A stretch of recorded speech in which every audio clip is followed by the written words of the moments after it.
By the time she was an old woman in Jerusalem, everyone who could remember the beginning was dead. Everyone except her. She was the last one alive who had stood in the stable at Bethlehem. The last who remembered a stranger's words in Nazareth, turning her whole life inside out. The smell of cut wood in her husband's workshop, a 12-year-old lost in the temple crowds, a Roman cross, and a soldier's spear. Not the miracles the crowds had seen. The other things, the quiet years no one filmed, the beginning that only she had witnessed from the inside. And then the book of Acts names her one final time and goes silent. It never tells us how she spent her last years. It never tells us how or when she died. But it does tell us one thing: where she was. And around that single fact, history, archaeology, and the memory of the early church let us reconstruct what the Gospels never spell out: how Mary, the mother of Jesus, actually lived out her final years.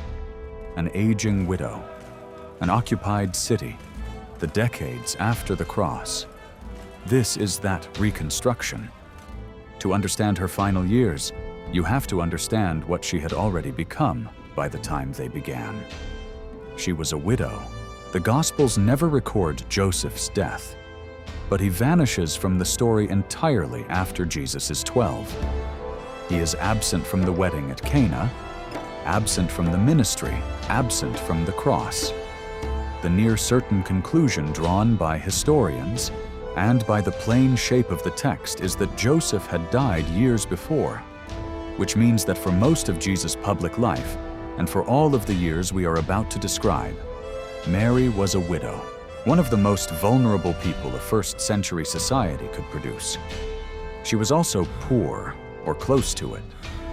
We know this from a small legal detail buried in Luke's account of Jesus' infancy. When Mary and Joseph brought the child to the temple, they offered a pair of turtle doves, or 2 young pigeons, Luke 2:24. That was not the standard offering. The law in Leviticus set the standard offering as a lamb, and then made a specific concession. If a family could not afford a lamb, 2 birds were accepted instead. Leviticus 12:8. Mary's offering is the offering of the poor, written into the record. She did not come from money. She never had it.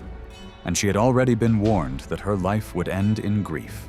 On that same day in the temple, an old man named Simeon took the infant in his arms, blessed him, and then turned to the young mother and said something no mother wants to hear. "A sword will pierce through your own soul also." Luke 2:35. She carried that sentence for more than 30 years before she understood it. She understood it fully on a Friday afternoon, standing where, by the cross of Jesus, stood his mother. John 19:25. It is worth pausing on how rarely she speaks in the Gospels at all. This woman at the center of the story is almost silent in it. And the very last words the Gospels record from her mouth are not a prayer, not a lament. They are an instruction spoken at a wedding in Cana about her son. "Do whatever he tells you." John 2:5. After that line, Mary, the mother of Jesus, never speaks again in the New Testament. She only stands and follows and stays. Which brings us to the one moment the text gives us for how her final years began. As Jesus was dying, he looked down from the cross, saw his mother and beside her the disciple he loved, and he said, "Woman, behold your son." And to the disciple, "Behold your mother." And then John records this: "From that hour, the disciple took her to his own home." John 19:26-27. That single sentence is the doorway into everything that follows. A dying man, using some of his last breath, arranges his mother's future. He does not entrust her to his brothers. He entrusts her to John. And from that hour, she has a home.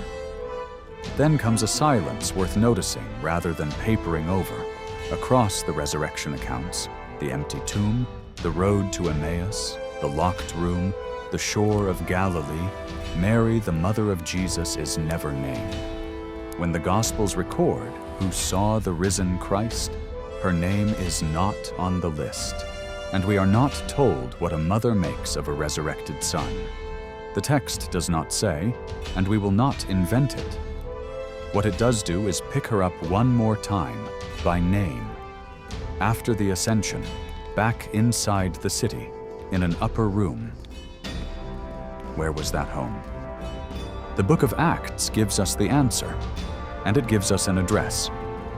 After the resurrection and the ascension, the followers of Jesus gathered in Jerusalem, in the upper room where they were staying. Acts 1:13. And Acts is careful to tell us exactly who was in that room. It lists the 11 apostles by name, and then adds, "They were devoting themselves with one accord to prayer, together with the women and Mary, the mother of Jesus, and his brothers." Acts 1:14. Read that verse slowly, because it is the last time the New Testament ever names her. Mary, the mother of Jesus. In Jerusalem, in an upper room, among the praying core of the first church. That is where the biblical record of her life ends. Not with a death scene, not with a miracle, with a woman at prayer in a borrowed room, in the days before everything changed. An upper room was a real architectural feature, not a vague idea. In the houses of first-century Jerusalem, especially the larger homes of the upper city, whose foundations archaeologists have uncovered in the Jewish quarter, a second-story room built over the main floor served as a place to gather, to eat, to receive guests, away from the noise of the street below. The Greek word is hyperoon. When you picture Mary in these first days, picture stone stairs on the outside of a house, a room above the courtyard, oil lamps, mats on the floor, and a small group of frightened, hopeful people waiting for something they had been promised but could not yet imagine. And then it came. In that same setting, at the Feast of Pentecost, the Spirit fell, and the church was born. Acts chapter 2 describes the sound like a rushing wind, the tongues like fire, the sudden preaching, the 3,000 who believed that day. Mary is not named in chapter 2. But she was in that room in chapter 1, with one accord, and there is no exit written for her between the two. Pentecost is, as far as the record allows us to say, the last event in which the mother of Jesus is present, standing at the birth of the movement, the same way she had stood at the birth of its founder. That is the threshold of her final years. On one side of it, everything the Gospels recorded. On the other side, the decades no one wrote down. She stepped across that threshold as an aging widow into a community that was about to become the most watched, most hunted, most alive thing in Jerusalem. And she lived there for years, which raises the question this whole video exists to answer. Not what happened to her, in the sense of a dramatic ending, but something quieter and harder. What was it actually like? What did an ordinary day look like for the woman who had held God as an infant, now grown old in an occupied city? Let me stop here for a moment, because this is where her story stops being only ancient. Most of Mary's life, the part we are about to reconstruct, happened after the great events were over. After the angel, after the miracles, after the resurrection. The mountaintop was behind her, and what remained was years of ordinary faithfulness in a hard place. Maybe you know something about that.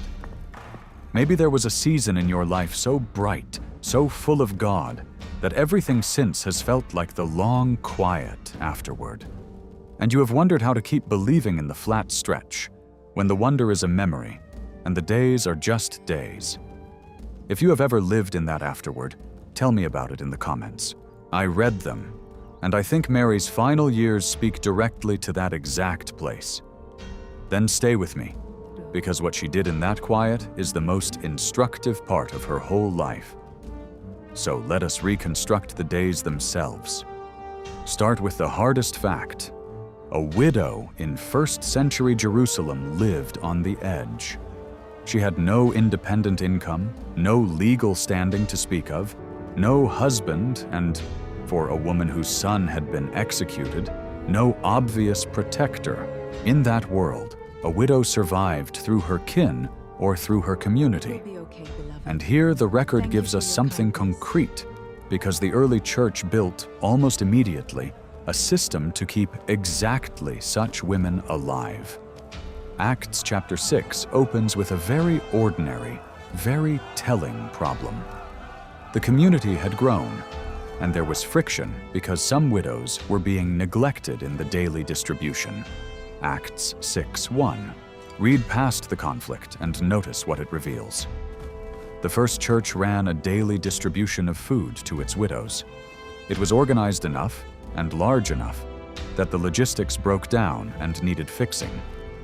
This is the social machinery that would have sustained an elderly Mary.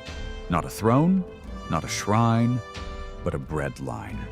The mother of Jesus in her final years was in all likelihood fed by the ordinary charity of the movement her son had begun. There is something almost unbearably fitting in that. Her week had a rhythm, and Acts preserves it. The believers, we are told, devoted themselves to the apostles' teaching and the fellowship, to the breaking of bread and the prayers. Acts 2:42. They met constantly, day by day, attending the temple together and breaking bread in their homes. Acts 2:46. They kept the Jewish hours of prayer. Peter and John, in the very next chapter, go up to the temple at the hour of prayer, the 9th hour. Acts 3:1, which is 3 in the afternoon. So Mary's days were not empty. They were shaped by the Sabbath, by the fixed prayer hours, by the shared meals moving from house to house, by the teaching of the apostles she had watched grow from fishermen into fathers of a church. Picture her then in that city. Her Jerusalem was pale limestone built up its hills, crowned by the vast Herodian temple platform, its rock honeycombed with mikvaot, the ritual immersion baths archaeologists have uncovered by the hundreds, because purity mattered before every feast. Now picture the old widow inside it, an undyed wool mantle, her head covered, her hands worn thin. Her food was the food of the poor, barley bread, not the costlier wheat, olives, lentils, dried Galilean fish, wine cut with water. And picture her walking those narrow, crowded lanes to the one place that kept her alive, the daily distribution, while the smoke of the temple sacrifices drifted down over all of it. This was not the life of a queen of heaven. It was the life of a poor old woman in an occupied city, and she lived it faithfully. There is one relationship in those days that deserves its own attention, because it changed. Mary did not enter this community alone. Acts 1:14 lists right beside her his brothers, the brothers of Jesus. And that is quietly astonishing, because during the ministry those same brothers had not believed in him. John states it bluntly. Not even his brothers believed in him. John 7:5. There had been a day, years earlier, when the family stood outside a crowded house asking for Jesus, and he looked at the people around him and redefined family in front of them. Mark 3:31-35. Mary had lived through that estrangement, the strange grief of a mother watching some of her children reject the one she knew to be sent from God. And now, in the upper room, they are all there together. Something had reconciled them. The most likely cause is written into that same letter of Paul. Among the resurrection appearances, he appeared to James, 1 Corinthians 15:7. James, the brother of the Lord, who would go on to lead the entire Jerusalem church. preside over its great council, and be remembered by Josephus as a man so respected that his execution scandalized the city. So Mary's final years were spent not only among the apostles, but among her own reconciled sons, one of whom had become the pillar of the Mother Church. The woman who had watched her family fracture lived to see it healed and to grow old inside it. And through all of it, she carried something no one else in the city could carry. Think about what she actually knew.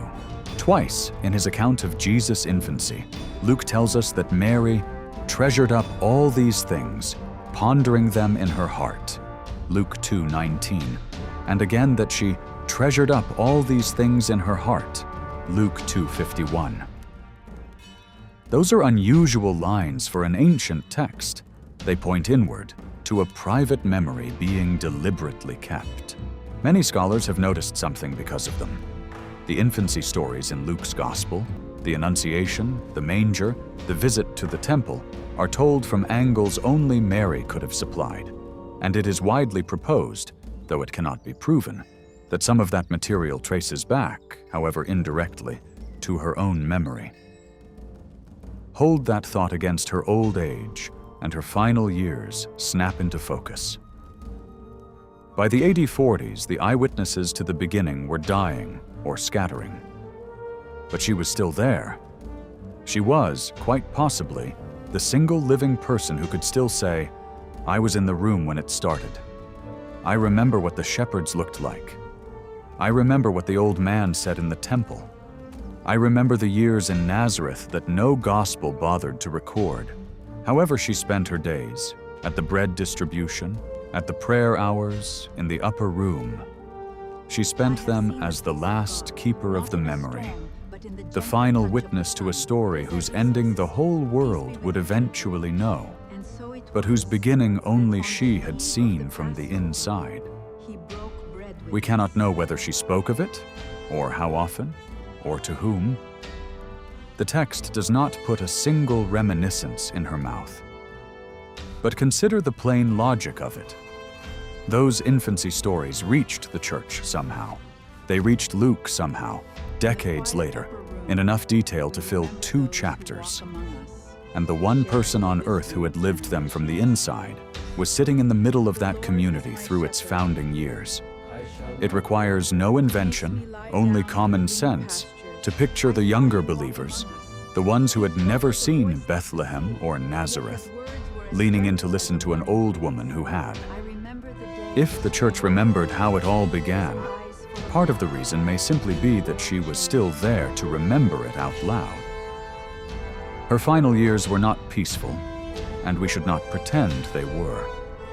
She grew old in an occupied city sliding toward catastrophe. Consider what she lived through. Around the year 40, the Emperor Caligula ordered a giant statue of himself set up inside the Jerusalem temple. To Jewish ears, this was unthinkable, the ultimate defilement of the holy place, and the province came to the brink of open revolt. The historian Josephus records the crisis in detail. What stopped it was not diplomacy, but the emperor's own assassination, which canceled the order before the statue arrived. An old woman in Jerusalem in those months watched her city stand one command away from war over the desecration of the temple, where she had once presented her firstborn son. Then, around the years 41 to 44, a grandson of Herod the Great, Herod Agrippa the First, ruled Judea and launched the first royal persecution of the church. Acts records it flatly. He killed James, the brother of John, with the sword. Acts 12:2, making James the first of the apostles to be martyred, and then arrested Peter. Mary would have known James. She had prayed beside him in that upper room. Now he was dead by a king's order, and the community that fed her was being hunted. And here is where her own life takes on an eerie depth. Decades earlier, when she was young and pregnant, Mary had sung a song, the one we call the Magnificat. In it, she declared that God has brought down the mighty from their thrones and exalted those of humble estate. Luke 1:52. She sang that as prophecy, as theology, as hope, and then she lived long enough to watch it happen in her own city. Agrippa, the king who had killed an apostle, died suddenly and horribly. Acts says he was struck down and eaten by worms, Acts 12:23, and Josephus independently records the king's sudden, agonizing death at Caesarea. The woman who had sung that thrones would fall spent her final years watching thrones fall. She had put words to it before she ever saw it. But do not miss the fear underneath the wonder. To belong to that church in those years was to live under threat. James was dead. Peter had been dragged off in chains. The believers who shared their bread with her could be arrested for the simple act of gathering. An old woman does not stop being afraid because she once heard an angel. She prays through the fear like everyone else, in a room that might be raided, in a city that had already executed her son. Her faithfulness in those years was not the ease of someone untouched. It was the courage of a woman who had every reason to be afraid, and who gathered anyway. All of which sharpens the one question the record leaves genuinely open. Where exactly did she live these years? And where did she die? There are two great traditions, and honesty requires giving both a fair hearing. The first says Jerusalem. The second says Ephesus, in what is now Turkey. And for many viewers, especially in the English-speaking world, Ephesus is the more familiar answer because of the famous House of the Virgin Mary shown to pilgrims there today. Let us weigh them plainly. The Ephesus tradition rests on a real fact and a large inference stacked on top of it. The real fact is that the Apostle John, the man to whom Jesus entrusted his mother, is genuinely associated with Ephesus later in the 1st century. The inference is that he must have brought Mary there with him. But notice the timing problem, because it matters. John is firmly linked to Ephesus only toward the end of the 1st century, in his old age. Mary was already elderly in the 40s. For the Ephesus story to hold, she would have had to live to an age that strains belief and then relocate hundreds of miles by sea in her final years. It is not impossible, but the celebrated house itself is no help as evidence. It was identified only in the 19th century on the strength of the visions of a European mystic. That is devotion, and it may be sincere devotion, but it is not 1st century history. The Jerusalem tradition is older, and it fits the one hard fact we possess.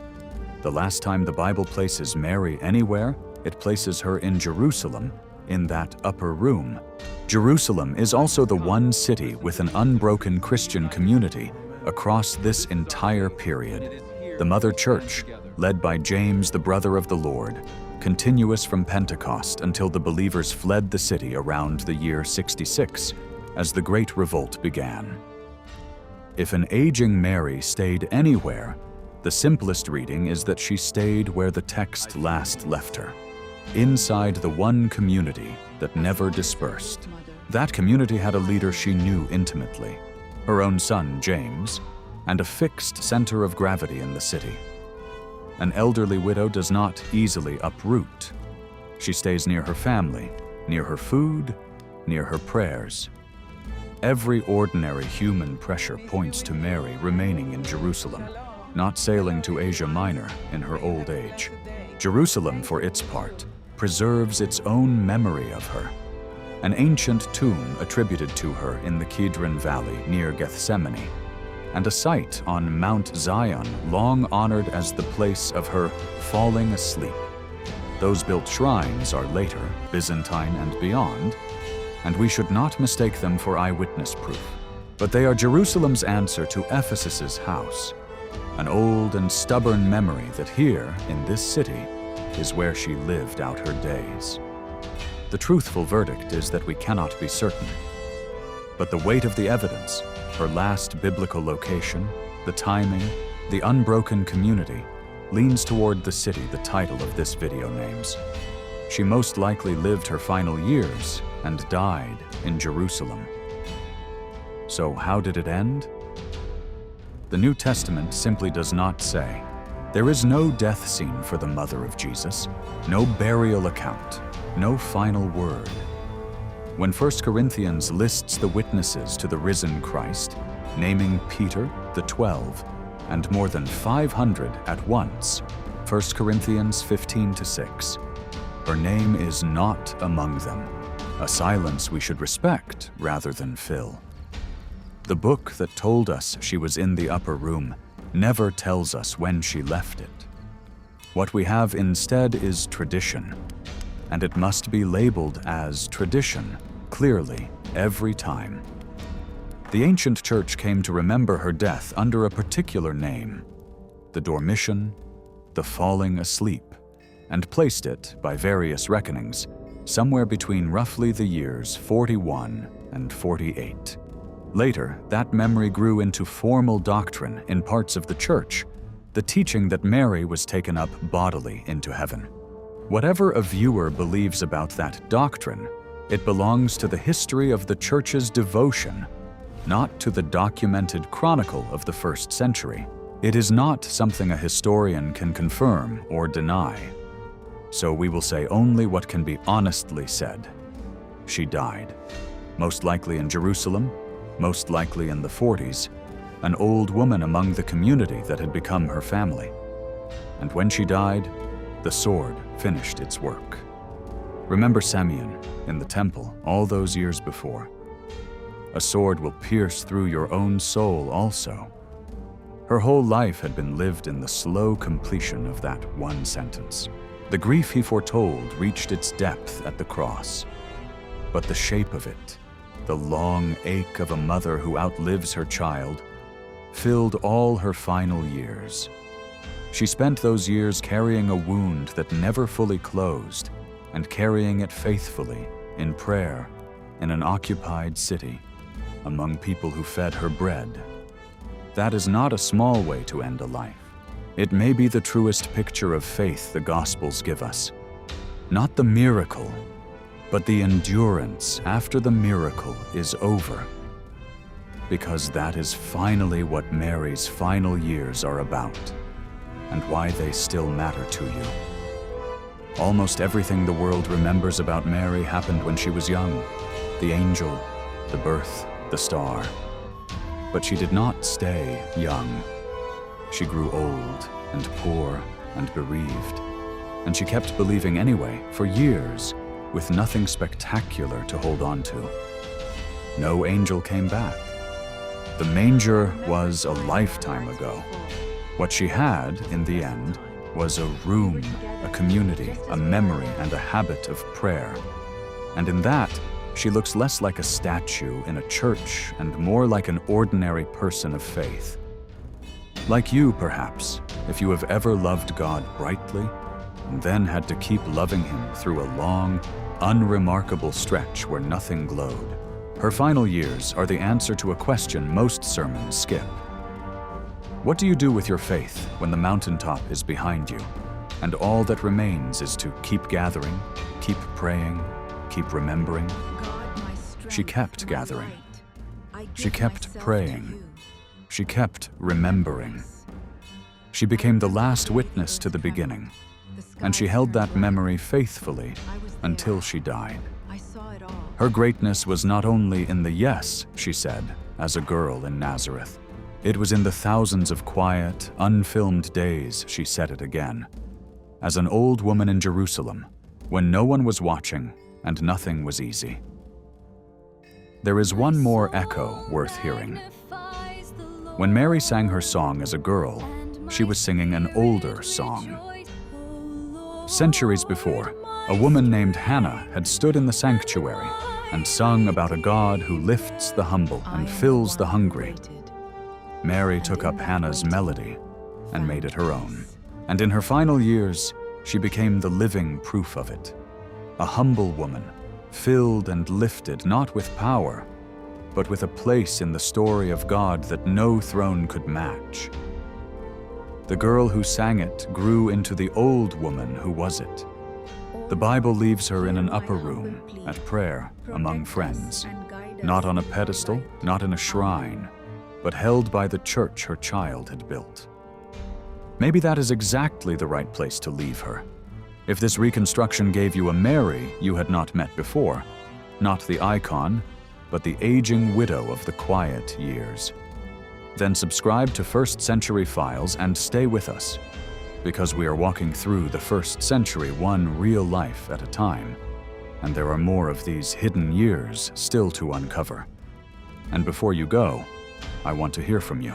Of everything in her final years, the widowhood, the bread line, the fallen thrones she once sang about, the memory she alone still carried.